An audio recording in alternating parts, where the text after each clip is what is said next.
Hello! Welcome to my channel. I'm All Things Wrestling, and today I'm going to be reviewing WWE Monday Night Raw, 16th of March 2020, Steve Austin Day, better known as 316 Day. Oh yes, it comes but once a year.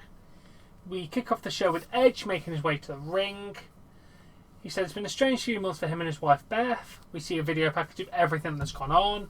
He says it's been a long time coming. When your dad introduced me to you 21 years ago, everything from that moment was going to change. Our paths would intertwine, the Intercontinental Championship, rated RKO to destroy Generation X, exchanging stories, talking about how we hated the same people. We talked about how the same man motivated us to what we are, Mick Foley. There is one lesson that Edge said he took from Mick that you did not. Grit. The grit to stand up after all the surgeries over 9 years to come back to compete in the Royal Rumble. We're alive, but there's one difference. You're an entitled brat. You might be one of the best to do this, but you've had it handed to you on a silver platter. Your dad handed you all this, and it kills you that I had to fight for everything I got. I had a single mother who broke her back to make sure I got what I had earned. I came back after 9 years, and I threw you out the Royal Rumble. You don't love me. You were jealous. You can't do what I do, and it tears you apart. 2 weeks ago, Beth came out to give a medical update, and no one realised she was going to retire for me again. Someone shouldn't be forced to retire from what they love to do, not once but twice. You didn't let her finish. You talked about all those years I stopped you from making horrible decisions after horrible decisions. You pulled me out of a hole that you dug for me. You kept me from making a terrible decision. At WrestleMania, if you've got the gut, it's Edge versus Orton and last man standing. This is not a story you dictate or write. I write it. This is a redemptive story, and at WrestleMania, you won't stand back up. 10 out of 10. Very, very good promo from Edge. I'm hyped for this match. Then Becky Lynch arrives in a semi-truck painted with her. Then after that, that was a cool moment. After that, we go to an entire replay of the Men's Royal Rumble that lasted like an hour and 40 minutes. -3. It was a slog to sit through. Jesus, please stop doing replays. If you haven't got enough time to fill the slot, you surely have. You've got to have more than like 5 wrestlers that showed up on the show. Surely. Then we have the contract signing between AJ Styles and The Undertaker. Undertaker makes his way to the ring. He flips the tables. Tom mentioned that Undertaker was not happy because no contract was there for him to sign. Undertaker's pacing in the ring. AJ Styles' music plays 3 times. He doesn't come out. He's in the back with Gallows and Anderson. He said he has a contract since he's challenged Undertaker. AJ said that we're in the building where hundreds of prospects come to try and be the Undertaker. AJ says Taker is on the Mount Rushmore of WWE. You carry this company on your back, but this is 2020. You're in a world where people want to see you leave. You don't see Michael Jordan, Brett Favre, or Peyton Manning inject themselves into the championship. Undertaker has injected himself into WrestleMania. It is because of Michelle McCool. He tells Mark he is a shell of himself. Mark, let go. Something should be telling him to take it easy on an old guy. Twice you have stuck your nose in the OC's business. You stole a trophy from in Saudi Arabia. You cost him a victory at Elimination Chamber. You cannot hide when the lights go out, and we know you cannot run. He said you will pay for your assisted living costs when he's done. He'll be paying you a favour when you rest in peace. He did the throat thing. He signs a contract, tells Carl to take the contract. Then he's like, no. Gives it to Luke. He refuses. Carl and Luke then take it down there. They get to the ringside. They put it on the mat. Turn around. Lights go out. Lights come back up. Taker's behind them. Beats the hell out of them. Signs the contract. Again, 10 out of 10. Really cool segment. AJ breaking the 4th wall is pretty damn good. I do enjoy it. Then we go to Rey Mysterio versus Andrade in a non-title match with Asuka on commentary for some reason. -1 out of 10. Because it's another repeat of matches. Could you have not put anybody else against Rey Mysterio? Then Becky makes her way to the ring. She tells Shayna, "This one is for you because you are watching." She says, her mere existence bothers Miss Shayna. "You've been taught to train and bully your way to the top. You did it in NXT for 2 years. Then on Raw, you see this ginger legend of an Irish woman, and it makes you question the natural order of things. As long as she's champ, your existence is a lie." Becky said she was tired of being hunted. She is the prey that kills the predator. Every tweet, every promo that you think what you want about me. You can cut through the rest of the vision, but I'm different.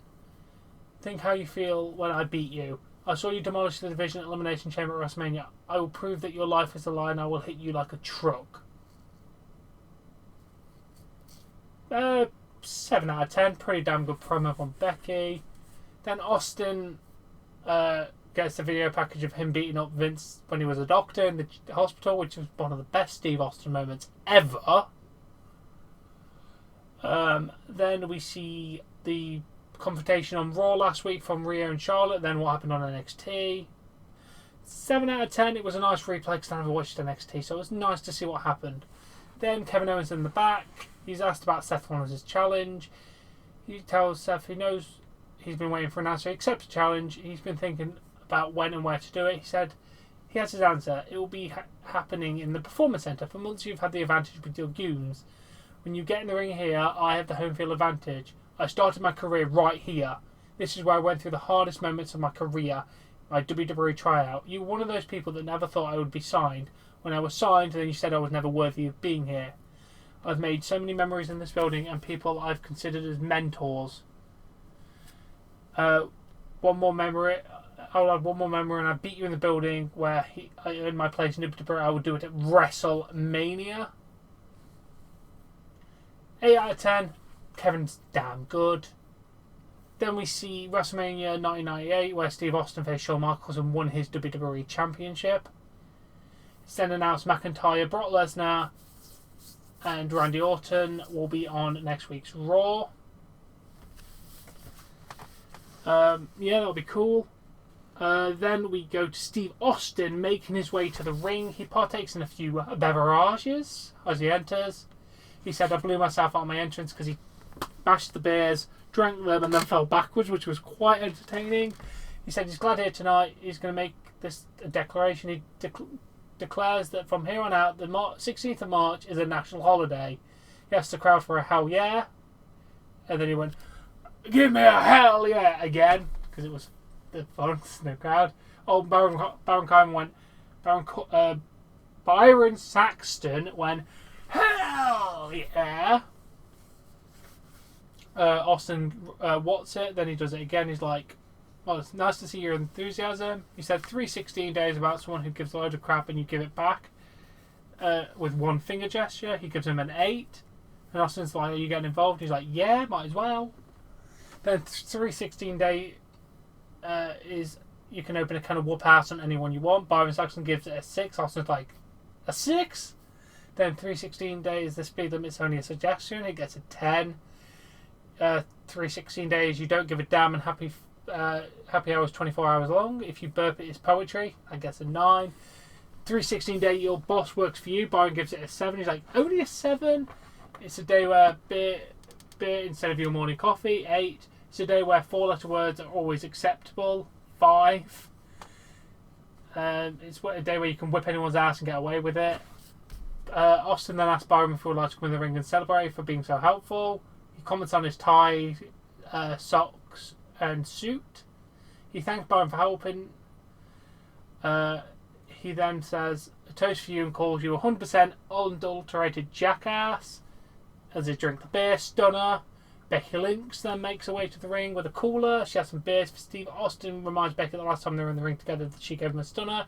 They toast, drink, another stunner to Byron Saxton, and they pose.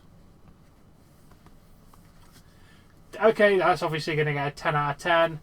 Overall, it would have been a good show had you actually done most of a show. I don't consider nearly, over half of the show being a Royal Rumble replay as putting on much of a show. I don't want to be critical because of everything that's going on, But surely, WWE, you have more than 4 talents to put on the show. Seriously, SmackDown did the same thing. I'm hoping that you have more talents, but then again, I want everyone to stay safe. So, for the respect of everything going on, I'm not going to rate the show as an overall show. I'm just going to say thank you to WWE for putting on a good show. Happy 316 day for everybody. Kick some ass, drink some beers, give some watts, and better most of all, give me a hell yeah!